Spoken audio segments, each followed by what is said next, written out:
Welcome back to the Garden with Joy and Holly radio show. Happy you've hung around. Do you have problems with keeping your plants watered this summer?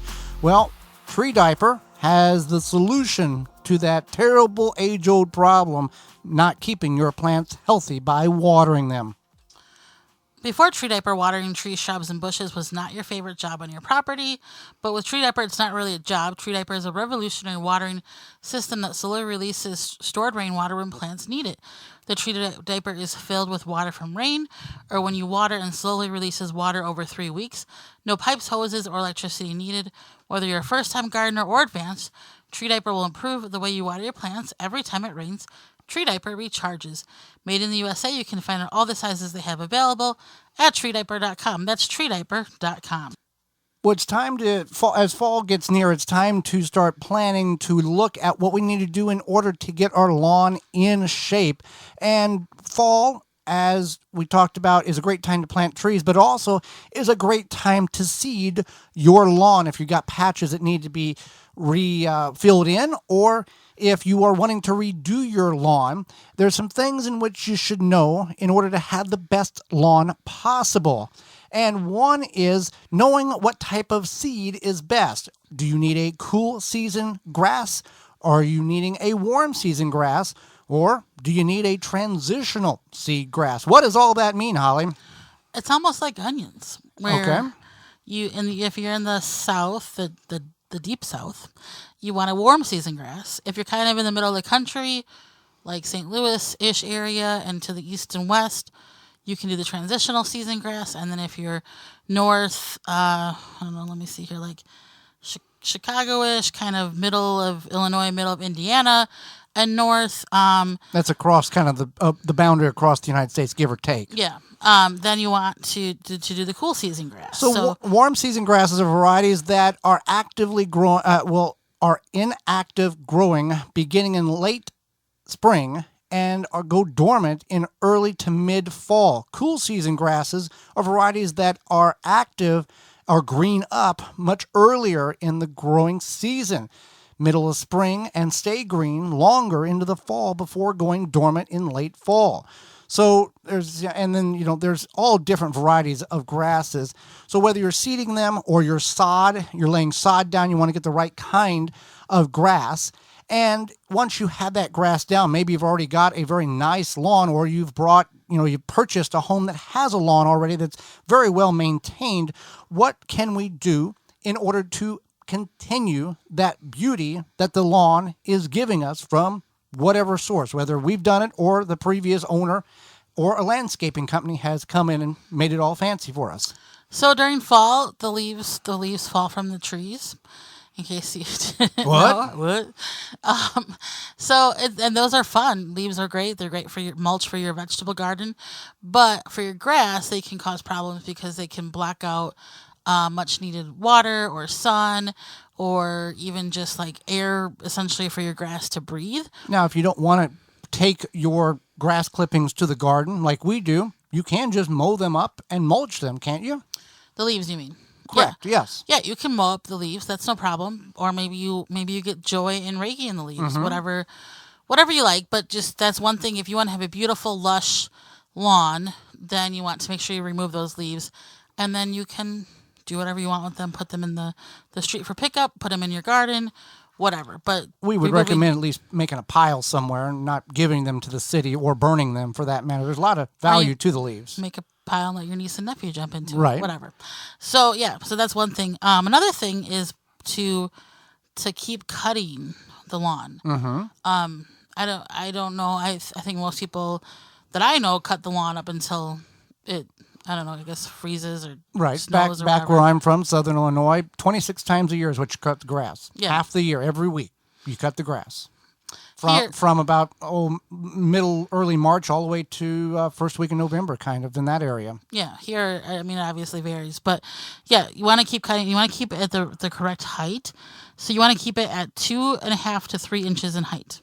That seems, you would think, I mean, if you've got a very nice lawn that's been maintained, you want to have that good thick carpet of grass.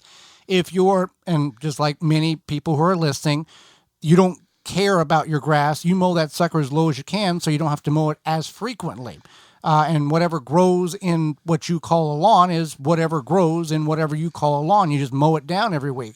But there are some people that find great pleasure and find curb appeal and value in keeping a lawn because it makes the value of their home, or sometimes they are, my lawn's better than your lawn attitude as well. So everybody's got their own reasonings behind one way or another.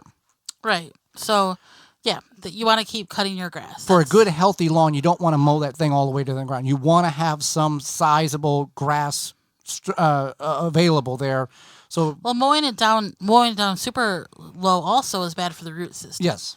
So you want to keep that in mind as well. So that 2.5 to 3 inches is correct, and that will help. It's kind of like when you have maybe you're trying to grow your hair out for for whatever reason.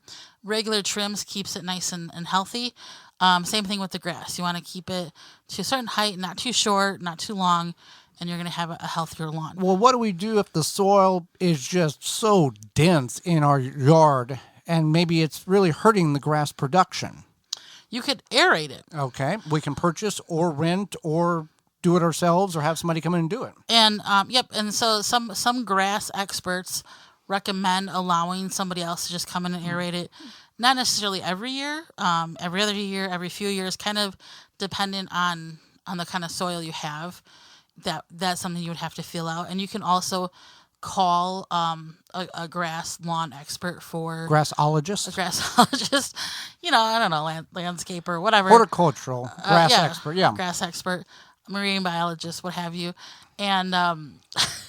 and they could come out and say, maybe your lawn could use aeration, or maybe whatever. Do soil tests and density tests on the soil and figure out whether or not it is even needing an aeration, or if there's other means in order to get your lawn softened up. Right.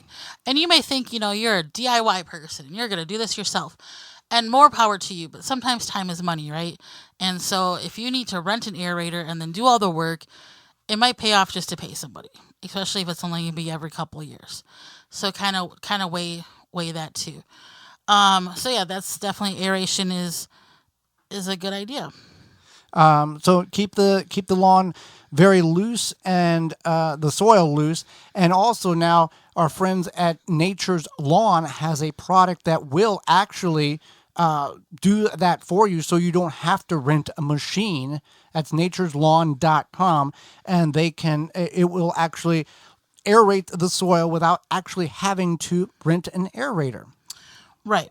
What's another thing? We need to keep watering, though. Yeah, you want to keep watering. You want to, year-round, you want about an inch of water for your lawn every week. Okay. So however you want to figure that out, whether it be, like we've kind of been in a drought, but now we just got rain dumped on us the last 3 days. Mm-hmm. That's not consistent. So you might have to do irrigation. You might want to set up a sprinkler system. You might want to, there's lots of options. Quick snap sprinklers. Yeah, quick snap sprinklers. There's a lot of things you can do to ensure your lawn is being watered. And Airify Plus was Nature's Lawn at natureslawn.com. Does the work for you, and you can use coupon code GRDNTLK-AP. You can just go natureslawn.com, and you can get the coupon code there. Garden Talk Radio listeners can save 10% on their order with Airify Plus. So keeping the water to it, 1 inch a week. How does one tell if you're getting enough water? Well, you figure out whatever means of irrigation that you're doing, whether it's the rainbow, or the overhead thing, or quick snap sprinklers. Figure out where the water is being distributed, and take a cup or a tuna can or something and put out there, and for 15 minutes. And then measure how much water is in that, multiply it by 4, and that's how much water is going to be there in an hour. So whether you're, yeah. So that's how you can figure out how much water, if you're overwatering or underwatering, which is a very important thing, because over is just as bad as under if you're watering too much one way or another. Right. So, yeah, you want to water. Now, this is the important part. Okay. Pay attention. All of this is important, but you want to feed your lawn in the fall. Okay. I've heard this my whole entire life from a lot of people, and apparently this is very important. So you want to feed it in the fall.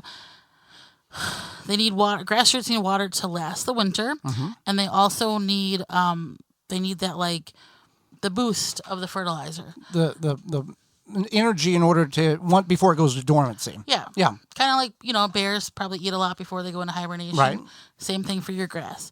So you want to use something that's a high nitrogen, slow release granular fertilizer. So like a 24-0-10, somewhere in there. That first number is important. Yes. And then the other one is the so nitrogen, and then the what's it called? Phosphorus and potassium. Yeah, potassium. So phosphorus is not as important, but the potassium is also Third number. a little bit important because it aids the root growth Uh-huh. and disease protection. So that's something you want. You want to slow release, which is key, and you do not want to give it too much, because there are fertilizers like 90-00. That is not something you want to do in the fall. You want to feed the plant, but you want to feed it slow so it can go into dormancy. You don't want it to try. You're not trying to get the plant, the grass, to continue to grow through the cold winter. You're not. That's not the key. You just want to give it a little food and then let it go to bed for the winter and then jump back up in the spring. Well, talking about summer is getting close to being over here, but those nasty Japanese beetles are still wreaking havoc on our gardens, Holly. Yeah, if you're looking to successfully control beetles without damaging the environment, then you want to look no further than Beetle Gun from Phylum Bioproducts. It's derived from a naturally occurring soil bacteria. Beetle Gun is the only organic solution that successfully controls beetle invaders. Just mix the powder with water and spray on your plants. Once ingested, the targeted pests will stop feeding and die. And since it's an organic BT product, you know it's a great choice to use on your fruits and veggies in addition to your ornamental flowers and trees and shrubs. Not only do I like Beetle Gone, but the best part about it, it's safe for the environment around beneficial insects, butterflies, bees, ladybugs, totally safe, and it has zero water toxicity. That's Beetle Gone from PhylumBioproducts.com. Have you checked them out? That's PHYLLOM bioproducts.com. Hey there, gardeners. Thanks for checking out this segment of the Gardening with Joey and Holly radio show. If you like what you've seen, you can search through the channel and find full in-studio videos of the entire show. If you want to go another route, you can search for it on your favorite podcast platform by searching the Wisconsin Vegetable Gardener radio show or the Gardening with Joey and Holly radio show, and you can download it and take it with you. You can check out all past seasons at our website, thewisconsinvegetablegardener.com, under the radio tabs at the top of the page. We thank you for joining us. We hope you've learned and enjoyed the show, the segment, and we'll see you next time.